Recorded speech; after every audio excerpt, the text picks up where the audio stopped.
I want you to picture something with me for a second. It's a Tuesday. Okay. Totally mundane, maybe kind of rainy Tuesday afternoon. You're sitting at your desk, and maybe you're supposed to be working on a spreadsheet. But you're not. But let's be honest, you're not. You are scrolling through your favorite gaming news site, and then you see it. The distraction we've all been waiting for. Exactly. It's the trailer. It's the sequel to that massive RPG you played like 5 years ago. Oh, yeah. The one where you spent 300 hours ignoring the main quest just to collect rare herbs or whatever. It changed your life. And immediately, your pulse quickens. You watch the trailer, the music swells, and then right at the very end, this little button appears. Let me guess. Pre-order now. Pre-order now, and the game doesn't even come out for 6 months. Or a year. I mean, in this industry, maybe 2 years. Right. But you click it anyway. You pull out your credit card. You type in those 16 digits, the expiration date, the little security code on the back. You pay $70 right now for a digital key that, I mean, it doesn't even unlock anything yet. It's a ritual at this point. I think almost everyone listening has done this for something, you know, a game, a concert ticket, maybe a new phone. We absolutely have. But here's the thing, and this is why we're here today. That simple act, that impulse buy, where you pay now for something you get way later. Yeah. You just participated in one of the most complex, high-stakes financial strategies in the entire global economy. You, my friend, just entered the world of futures trading. It sounds incredibly dramatic when you frame it exactly like that. Like, I bought the new Zelda game, now I'm a Wall Street tycoon. Obviously.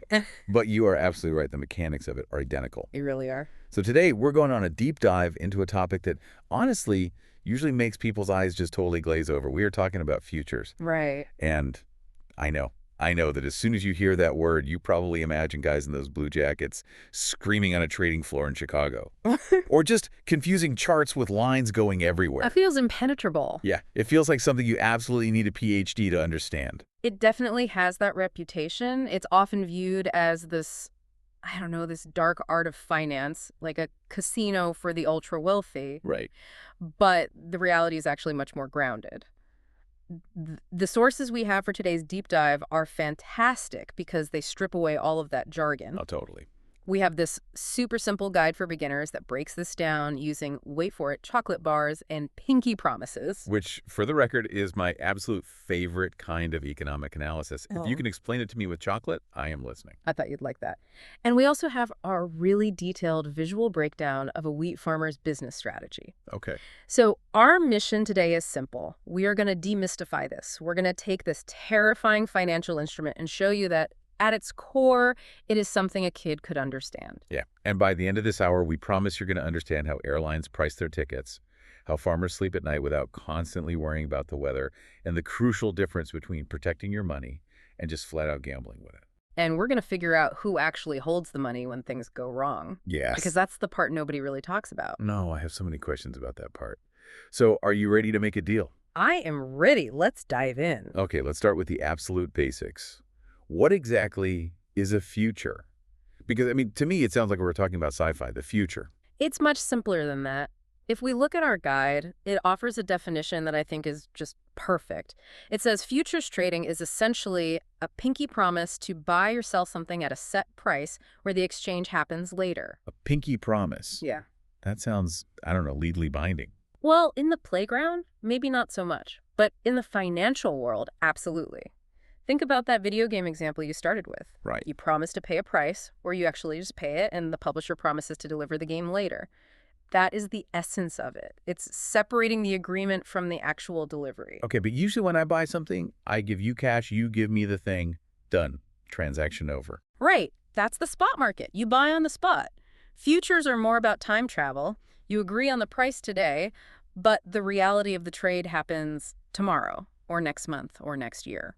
Okay, let's unpack this with the example from the source, because I think this will really make it click for everyone. The source uses chocolate bars. It does. And I want to really walk through this because I feel like there's a trap here somewhere. There's always a trap in finance. Let's set the scene. You love chocolate bars. Accurate. I am a major chocolate enthusiast. And right now, today, let's say you walk into a store and a premium chocolate bar costs exactly $1. Okay, $1, I can handle that. That is my baseline reality. But you start hearing rumors. Uh-oh. You're on social media, you're reading the financial news, and you see reports of a massive drought in the cocoa-growing regions of West Africa. Right. Or maybe they're supply chain pirates, I don't know. But the word on the street is that next month, the price of a chocolate bar could skyrocket to $3. That is a legitimate crisis. $3 for a chocolate bar? My snacking budget is completely ruined. I need to stockpile. Exactly. You're worried. You want to secure your chocolate future. You want to lock in that $1 price. So you go to a friend. Let's call him Dave. Dave. Okay. I know a Dave. And you say to Dave, look, let's make a deal. I promise to buy 10 chocolate bars from you for $1 each exactly 1 month from now. Okay, stop right there. So I'm locking in today's price. I'm saying, I don't care what the sign at the store says in 30 days, you and I have a deal right now at $1. Precisely. You are locking it in. But here is where I get a little skeptical. Dave isn't an idiot. If I know there's a drought, and the news knows there's a drought, Dave probably knows there's a drought too. Naturally. So why on earth would Dave agree to sell me chocolate for $1 if he thinks it's going to be worth $3? He'd be losing money. He'd be getting fleeced. And that is the million-dollar question. And it's actually the most important concept in trading. For a market to exist at all, you need a difference of opinion. So Dave thinks I'm wrong. Dave thinks you are dead wrong. Dave believes the rumors are totally false. He thinks the drought is overblown. He thinks there's actually going to be a surplus of cocoa. Interesting. Maybe he read a report that says a massive shipment is arriving from Brazil tomorrow. So he thinks the price of chocolate is going to drop to 50 cents. Ah, I see. So he's sitting there thinking, I'm going to sell this guy chocolate for $1 when it's only worth 50 cents. I'm going to rip him off. Exactly. He is betting against you. You are betting on scarcity. He is betting on abundance. So we basically just have a wager. I'm betting the price goes up. He's betting the price goes down. We shake on it. Pinky promise. Fast forward 1 month. The expiration date of the contract arrives. Okay. This is the moment of truth. We have to look at the outcome. And there are 2 main scenarios here. Let's do scenario A first. Let's say I was right. The drought was real. All right, scenario A. The harvest was terrible. You walk into the store, and the price of a chocolate bar is now $3. Ouch. I mean, for everyone else, that really sucks. But not for me. Because I have a piece of paper with Dave's signature on it. Correct. You have a contract. Dave must sell you those 10 bars for $1 each. So I hand him $10. He hands me 10 bars. Now think about Dave's situation for a second. He doesn't have a magical chocolate factory in his backyard. Right, he has to go get them. He has to go out into the open market, buy 10 bars at the current price of $3, that's $30 total, and hand them over to you for $10. You just lost $20. And you just saved $20. Or if you look at it another way, you made $20 in value. You got $30 worth of chocolate for $10. Wow. So I won. Dave lost. It is a pure zero-sum game between the two of you. Now let's look at scenario B. Scenario B is where Dave looks like a total genius, right? Right. Let's say the price of chocolate completely crashes to 50 cents a bar. There is chocolate everywhere. They're practically giving it away on the street corners. Okay, but I still have to honor the deal. A pinky promise is a pinky promise. You must buy those 10 bars from him for $1 each. You pay $10. But if I had just walked into the store, I could have bought 10 bars for $5. Exactly. You overpaid. You hand Dave your $10. He takes 5 of those dollars, goes and buys the chocolate at the store, hands it to you, and keeps the other $5 as pure profit. So in this case, I'm the sucker. I tried to outsmart the market, and I completely failed. You lost. Dave won. This is fascinating because it turns the product itself, the chocolate, into something kind of secondary.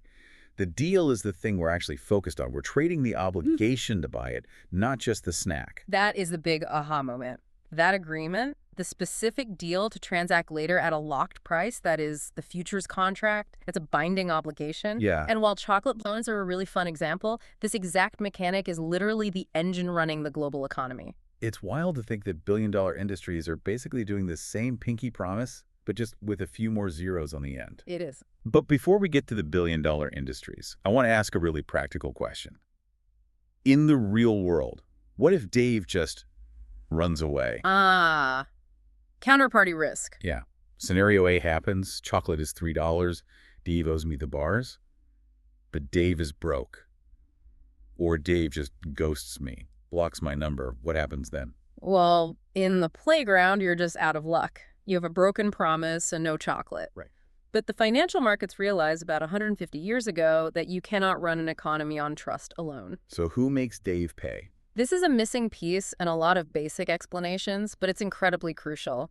In the real world, you and Dave don't meet at a coffee shop to make this deal. You meet on an exchange, a clearinghouse. Think of the clearinghouse as the ultimate referee. Like a middleman holding the money. Exactly. When you and Dave make that bet, the clearinghouse stands right in the middle. They take a deposit from both of you before anything even happens. This is called the margin. Okay. I say, okay, you want to bet. Put some cash on the table right now so I know you're good for it. So if Dave tries to run, the clearinghouse already has his money. Right. And if the price starts moving against Dave during the month, the clearinghouse will call him and say, hey, you're losing. Put more money in the pot right now or we're shutting this down. We'll get to that specific mechanism later, but just know the system is designed so that you don't actually have to trust Dave. You just have to trust the exchange. Okay, that makes me feel a lot better. It sort of legitimizes the gambling aspect. It does. It standardizes the whole process. So let's pivot from candy to something that actually keeps people alive. Let's talk about farming. Good idea. Because our source material has this really detailed breakdown of a wheat farmer. And I think this is where we see the actual why behind futures. It's not just about betting like me and Dave, is it? No, and this is a crucial distinction to make. In the chocolate example, you were speculating. You were just guessing. But for a farmer, it's about pure survival. This brings us to the concept of hedging. Hedging. The protector. I like the sound of that. The protector. Let's look at the image source we have. It outlines a 5-step process for a wheat farmer. And I want to walk through this chronologically because farming is a very slow business. Okay, walk us through it. Step 1 is prep. It's springtime. The farmer is staring at empty fields. He doesn't just wake up and find wheat, right? Obviously. He has to buy fertilizer. He has to buy seed. He has to buy thousands of gallons of diesel fuel for the tractors. And he's writing huge checks for all of this right now up front. Massive checks. He is essentially burying his money in the ground in April and just praying it turns into more money in October. That is a terrifying business model if you actually think about it. You're spending everything you have with zero guarantee of what the paycheck will be in 6 months. It's incredibly risky, Okay. which leads directly to step 2, the target price. Based on all those costs, the fuel, the seed, the labor, the mortgage on the tractor, the farmer sits down and does the math. Makes sense. In our example, the farmer decides they need exactly $4.50 per bushel to be profitable. $4.50. That's the magic number. That's the break-even point, plus a little profit to feed his family. If he sells for less than that, he might lose the farm. If he sells for more, great. But he absolutely needs $4.50. Right. Now comes step 3, the anxiety. Oh, boy. And this is very real anxiety. The seeds are in the ground. The farmer is waking up at 4 a.m., looking at the charts, constantly watching the weather reports. Is it raining too much in Ukraine? Is there a drought in Kansas? He is terrified that by the time harvest comes around in October, the global market price will crash. Because if everyone has a good harvest, supply goes way up and the price goes down. Exactly. Maybe the price drops to $3. If he has to sell his crop for $3, he's bankrupt. He loses the land. That's a huge burden. Yeah. But he's not the only one stressed out in this scenario. On the other side of town, you have the baker. Right. The baker. Or it could be a massive cereal company like General Mills. They have the exact opposite fear. The baker needs wheat to make bread. That's his core raw material. He's worried that a drought will hit, supply will vanish, and the price of wheat will just spike to $8. And if wheat is $8, he has to double the price of his bread. Customers get angry, they stop buying donuts, he goes out of business. So you have two people who are both losing sleep. The farmer is afraid the price will go down. The baker is afraid the price will go up. They are both paralyzed by this uncertainty. They are both completely exposed to price risk. They're at the mercy of the market. So what do? Step 4, the hedge. They find each other, or more accurately, they go to the market we talked about, the exchange. The farmer says, look, I have 1,000 bushels growing right now. They'll be ready in October. I will sell a contract to deliver them for $4.50. And a baker says, I need 1,000 bushels in October. I'll buy that exact contract for $4.50. It's a perfect match. They sign the futures contract. What? Step 5 is managing risk. This is the real beauty of it. Let's play out the scenarios again, but notice how the feeling changes this time. October arrives. Okay, let's say it's a bumper crop year. The weather was perfect. There was wheat everywhere. The market price completely crashes to $3. If the farmer didn't have a contract, he'd be driving his truck to the local grain elevator, selling his crop for $3, and going home to tell his family they're in serious trouble. But he does have a contract. He does. He has a piece of paper that says the baker or the market must pay him $4.50. Even though the sign on the door says $3, he gets $4.50. The farmer wins. He is protected. He pays his bills. But the baker is sort of bummed in this scenario, right? He's paying $4.50 for wheat he easily could have bought for $3. True. The baker overpaid relative to the spot market. He might look at his competitor across the street who didn't hedge and is buying cheap wheat and feel a twinge of regret. Yeah, that would sting. But, and this is the key, he didn't go out of business. He got his wheat at a price he knew for a fact he could afford. He basically paid a premium for certainty. Okay, now let's flip it. A drought hits. Wheat is super scarce. The market price is $6. The farmer harvests his crop. He sees wheat selling for $6. Now, he might be a little sad because he's legally obligated to sell his wheat for $4.50. He missed out on that extra profit. He left money on the table. That's gotta hurt a little bit. Seeing your neighbor sell for $6 while he's stuck at $4.50? It does sting. But again, did he lose the farm? No. He made his target. He's safe. In the baker. Oh, the baker's doing a victory dance. He's buying wheat for $4.50 when everyone else is scrambling to pay $6. He looks like an absolute genius. So in both cases, nobody gets wiped out. Exactly. The source puts it perfectly. Both sides are protected from uncertainty. It's a shield against surprises. They aren't using futures to get rich quick. They are using them to make sure they are still in business next year. It's really about locking in a reality that you can actually live with, rather than gambling on a reality that might completely destroy you. That is arguably the best definition of hedging I've ever heard. It's choosing a known future over an unknown one. But I want to dig into the logistics for a second here. We talk about delivery. Hmm?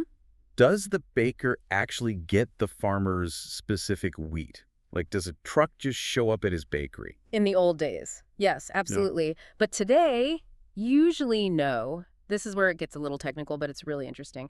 Most of the time, they settle in cash. What does that actually mean?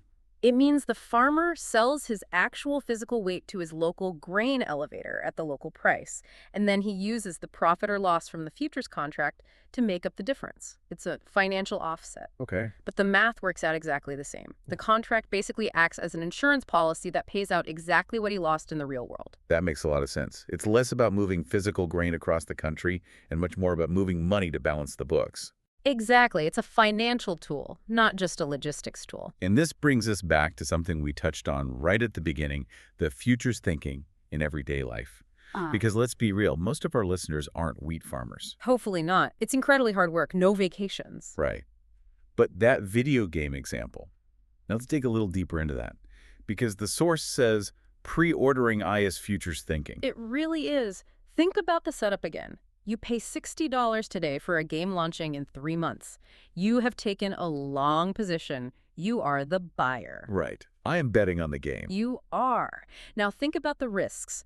What if the game launches and it is the greatest game ever made? It gets a 10 out of 10. It's sold out everywhere. Scalpers on eBay are selling physical copies for $90 or $100. Then I feel like a massive winner. I got it for $60. I beat the market.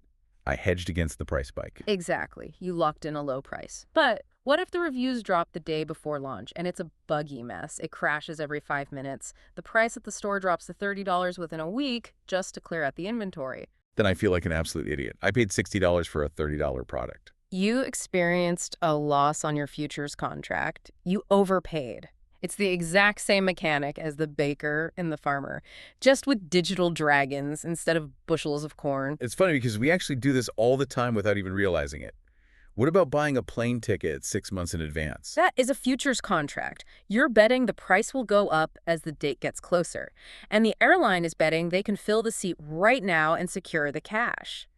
If you book a flight for Christmas in July for $300, and by December the ticket is $800, you won the trade. If they have a random sale in November and the ticket drops to $200. You lost. You paid a premium for peace of mind. What about signing a 2-year lease on an apartment? Also a form of futures. You're locking in your rent price. If rents in the city skyrocket next year, you win. You're paying the old cheap price. If rent crash because everyone leaves the city, you're stuck paying the high price. I love this.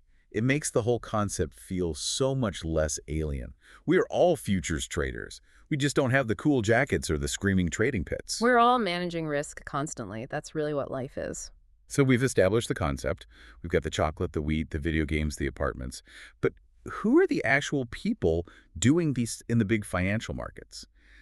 Our source identifies two main types of players. Right. And this distinction is absolutely vital to understand the market. We have the hedgers and we have the speculators. We've talked a lot about the hedgers. Those are the protectors. Yes. The hedgers are the people who actually touch the physical stuff. Right. The farmer who grows the corn, the airline that physically needs the jet fuel, the coffee shop chain that needs tons of coffee beans. They have a direct physical connection to the commodity.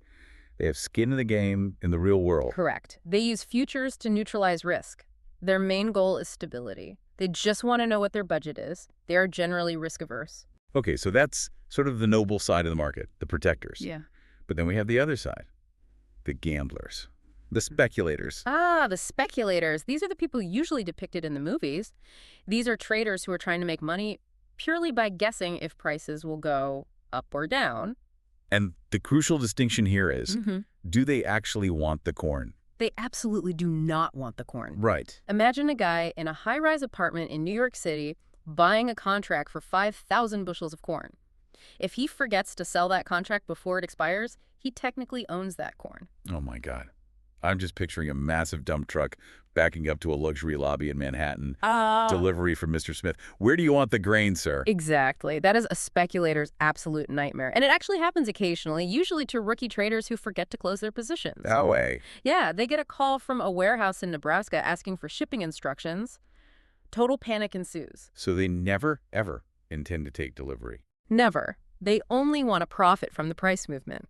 They buy the contract at $4.50, hoping to sell the contract itself at $4.55 before it expires. They are trading the paper, not the product. So here's my question then. Why do we even let them in? If the hedgers are using the market for safety, for food security, for fuel prices, aren't the speculators just messing things up? Aren't they just parasites driving prices up and down? That's a very common criticism. Why allow gambling on our food prices? It feels unethical to a lot of people. But here's the counterintuitive part. The hedgers actually need the speculators. How so? Why does the farmer in Kansas need the guy in the high-rise in New York? Well, think about the farmer again. He wants to sell his wheat at $4.50. He needs someone to take the other side of that exact bet. He needs a buyer. Right, he needs the baker. But what if there are no bakers awake at that exact moment? What if the baker thinks the price is going to $4 and refuses to buy at $4.50? Or what if the baker only needs 500 bushels, but the farmer needs to sell 1,000? Oh, I see. He's stuck. He has no dance partner. He's stuck. This is called a lack of liquidity. But a speculator is always willing to dance if the music is right. A speculator will say, I don't want your wheat, but I'll take that bet at $4.50 because I think I can flip it for $4.55 in 10 minutes. So the speculator fills the gap. Exactly. They provide the volume. They make sure that whenever a farmer wants to sell or an airline wants to buy, there is someone there to take the trade immediately. So while they are in it for entirely greedy reasons profit, they actually provide a public service by keeping the market completely fluid. That is a really interesting symbiotic relationship. The farmer wants safety. The speculator wants risk. They trade with each other. One buys safety. The other buys the chance to make a quick buck. Precisely. But we really have to talk about that risk because the source has this big risk warning box and it compares this whole thing to sports betting. Yeah, it says you can win big, but you can lose big. And it brings up a word that honestly scares me a little bit, leverage. Leverage. This is the double-edged sword of futures. Yeah. This is why it's absolutely not for the faint of heart. How does it work? Break down the math for me nice and slow. Okay, the source defines it as controlling a huge amount of product with a very small amount of money. Let's go back to our chocolate bar example just to keep the math simple. Suppose you want to control 1,000 bars of chocolate. Okay, so that's $1,000 worth of chocolate. Right.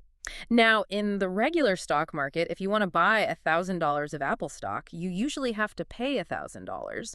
Maybe you can borrow a little, but mostly you pay cash. Makes sense. But in futures, you only have to put down that margin we talked about earlier, a performance bond. How much is that usually? It varies, but let's say it's 5%. So to control $1,000 of chocolate, you only have to put $50 in your account. Wait. I put down $50, but I control $1,000 of stuff. Yes, that's leverage. You are levered up 20 to 1. Now let's see why people absolutely love this. Say the price of chocolate goes up by 10%. Okay, so my $1,000 of chocolate is now worth $1,100. I made $100 profit. But remember, you only put down $50 to start with. You made $100 profit on a $50 investment. Wow. I tripled my money. You made a 200% return on your cash from a tiny 10% move in the market. Wow. That is the drug. That is why people get completely addicted to futures. It multiplies your wins. But math tells me it has to work the other way too, and this is the part that makes me a little sweaty. It does, and it's brutal. Let's say the price of chocolate drops. Not a crash, just a normal, boring Tuesday fluctuation. It drops by 5%. Okay, so 5% of $1,000 is $50. My contract just lost $50 in value. Correct. $50 is all I put in. That was my entire deposit. And poof, it's gone. Just like that. It's actually worse than just like that, because in the real world, the broker doesn't just let you gently hit zero, they panic before you hit zero. This is what's called the margin call. Oh, the dreaded phone call. I've heard of that. Or these days, it's a frantic push notification on your phone. The broker looks at your account, sees the price of chocolate dipping, and says, hey, you're getting dangerously close to losing our money, because remember, they're guaranteeing the trade to the clearinghouse. So they demand more cash. They say, wire us another $50 right now if you don't do it in, say, an hour, or sometimes literally minutes. They cut me off. They liquidate you. They sell your contract instantly to stop the bleeding. They take their money back, and you are left with a completely empty account. You played a game where a tiny 5% stumble completely killed you. That is terrifying. That's not investing. That's walking a tightrope without a net. That is speculation with leverage. And that is exactly why the source calls it the danger zone. Speculators get wiped out all the time because they only look at the upside. They think, I can triple my money, and they completely ignore the downside, which is, I can lose everything in 10 minutes. It seems like a game where you have to be right, and you have to be right immediately. You don't have time to just wait for the market to bounce back because you run out of cash first. Exactly. The market can remain irrational longer than you can remain solvent. That's an old Wall Street quote, but it is incredibly true. So before we move on to the final section, let's just look at the cheat sheet the source provided. I want to make sure everyone listening really understands the lingo because we've thrown some terms around. Let's run through them. First up, expiration date. That's the specific day the deal must happen, the day the truck shows up or the money changes hands. And if you're a speculator, you better be out before this day. Exactly. Next, buyer, also known as long. The person betting the price will go UP, like me with the video game. I want the value to be higher than what I paid. I am long chocolate. Perfect. Then we have seller, or short. The person betting the price will go down and, like Dave, he sells it now, hoping to buy it back cheaper later. He is short chocolate. Right. And we just covered leverage. Controlling a big deal with very small money. The accelerant. The thing that makes you rich or makes you broke. And finally, hedging. The shield. Using futures to protect yourself from uncertainty. So I feel like we got a really solid handle on the mechanics now. We do. But there's one last piece of the puzzle. The scope of it all. We've talked about corn, we've talked about wheat, chocolate. We've really stuck to the commodity side of things. Yeah, the source has this table called What Gets Traded, and it lists 3 main pillars. But the third one really threw me for a loop. Let's look at them. Pillar 1 is commodities. That's the stuff we've been discussing. Oil, gas, gold, silver, copper. Basically the physical raw materials of civilization. Right. Pillar 2 is agriculture. Corn, wheat, coffee, sugar, soybeans, the actual food on our tables. But then pillar 3, and this is where the real money is. The vast majority of futures trading isn't in corn or gold, it's in pillar 3, finance. Finance. But how do you trade a future on finance? That sounds incredibly meta, like, I'd like to buy a future on money, please. That is literally what you do. You can trade futures on stock market indexes, like the S&P 500. Explain that to me. How does that even work? Okay, imagine you are a big portfolio manager. You own millions of dollars in various stocks. You are long the American economy, but you're worried about a crash. Yeah. Maybe there's a big election coming up or a pandemic. You don't want to sell all your stocks because that triggers massive taxes and fees. So you want to keep the stocks, but you also want to protect against them dropping in value. Exactly. So you sell S&P 500 futures, you go short the market. So if the market actually crashes, Your stocks lose value, You lose money on paper there, but your short futures contract makes a huge profit because the market went down. Oh, and the profit from the future cancels out the loss from the stocks. You hedged. Just like the farmer. You locked in your portfolio's total value. That totally makes sense. But what about interest rates? The source mentions interest rate futures. That sounds incredibly boring, but probably incredibly important. It is arguably the biggest market in the entire world. Think about a bank. A bank's inventory is money. They lend money out for mortgages. They are absolutely terrified that interest rates will fluctuate. Give me a scenario for that. Say a bank holds a lot of loans that pay them 5%. If interest rates suddenly go up to 7% across the board, their old 5% loans look like garbage. They lose a ton of value. So banks use interest rate futures to hedge that exact risk. Wow.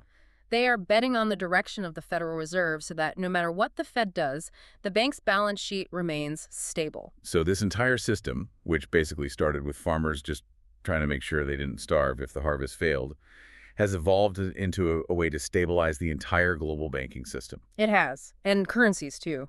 If you are Toyota, right, and you sell cars in America but pay your workers in Japan, you are terrified that the dollar will drop against the yen. Right, because if the dollar drops, your American sales are worth less when you bring them back to Japan.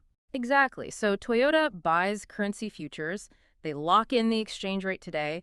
They turn the wild uncertainty of the global currency market into a fixed, safe number they can just put in a spreadsheet. It really connects everything together. Like, the price of bread at my local supermarket is connected to a contract signed in Chicago.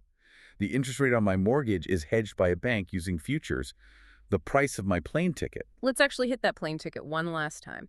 Airlines are the ultimate hedgers. They buy oil futures all the time. They know they need millions of gallons of jet fuel next year. They simply can't risk the price doubling because of a war or an energy crisis. So they buy the fuel on paper today. So if oil prices skyrocket globally... The airline doesn't care. They have contract. Their ticket prices stay perfectly stable. But if oil prices crash... Then the airline overpaid for fuel.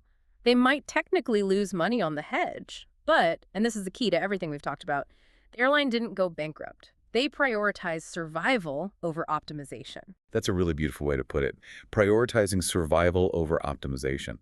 It's like a massive web of promises holding the whole world together. It really is. So, we've covered a ton of ground today. We've gone from chocolate to corn to the S&P 500. Let's try to bring it all home. If there is one thing, just one single thing our listeners should take away from this deep dive, what is it? The source puts it very simply. Futures trading equals locking in today's price for a future transaction. That's it.